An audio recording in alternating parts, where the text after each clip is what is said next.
एक चिट्ठी बेटी की, माता पिता के नाम। एक औरत के लिए पैसे से बढ़कर जॉब उसके आत्मसम्मान की पहचान होती है।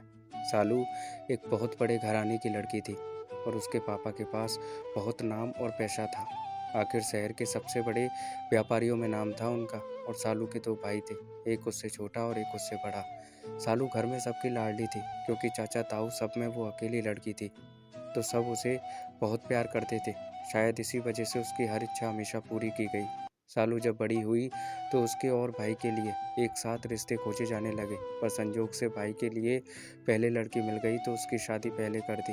राधिका बहुत ही समझदार और सुलझी हुई लड़की थी। उसने घर की जिम्मेदारियां ऐसे संभाल ली जैसे पहले से ही उसकी सदस्य हो और सबकी चहेती बन गई। राधिका ने जॉब के साथ साथ घर भी बहुत अच्छे से संभाल लिया था, जबकि सालू को घर का काम कर पहले ही नहीं आता था। भाभी के आने के बाद वो और निश्चिंत हो गई थी। सालू की माँ उसे काम करने के बाद आराम करने का पूरा मौका देती, जबकि राधिका एक फैशन डिजाइनर थी, तो रात को देर तक काम करने के बावजूद उसे दिन में जल्दी उठकर किचन में जाना होता था। राधिका की जॉब छूट गई थी और उसकी सास बीमार हो गई थी, तो सारा घर हिल गया था। अब धीरे धीरे सालू पर भी जिम्मेदारियों का बोझ आने लगा। सालू की जब शादी हुई तो उसने अपनी जॉब जारी रखी और बस रात को ही थोड़ा बहुत काम करती थी। तब एक दिन उसने अपने माता पिता को एक चिट्ठी लिखी।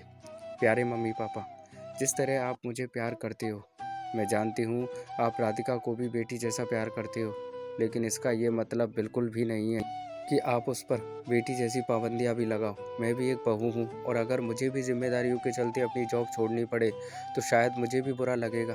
तो राधिका को जॉब करने का अधिकार क्यों नहीं है? जानती हूँ आपको पैसों की कोई कमी नहीं है, लेकिन एक औरत के लिए पैसे से बढ़कर जॉब उसके आत्मसम्मान की पहचान होती है। अगर मुझसे भी ये अपेक्षा की जाए कि देर रात काम करने के बाद भी मुझे सुबह उठकर ऑफिस जाने से पहले हर हाल में किचन संभालनी है, तो शायद मैं भी बुरा महसूस करूँगी। तो राधिका से देर रात डिज़ाइंस पर काम करने के बावजूद ये उम्मीद क्यों की जाए कि वो दिन में भी रसोई संभाले, जबकि वो शाम को आते ही किचन में लग जाती है। थोड़ी बहुत आज़ादी की हकदार वो भी है, इसलिए जब वो दोनों पति पत्नी कहीं जाएं आएँ तो बिना अपनी राय दिए मंजूरी दे दिया कीजिए। बहू को बहू जितना ही रखिए, बेटी मत बनाइए। बाकी आप खुद समझदार हैं, आपकी लाडली सालू। दोस्तों, सालू की कहानी आपको कैसी लगी कमेंट में बताइएगा।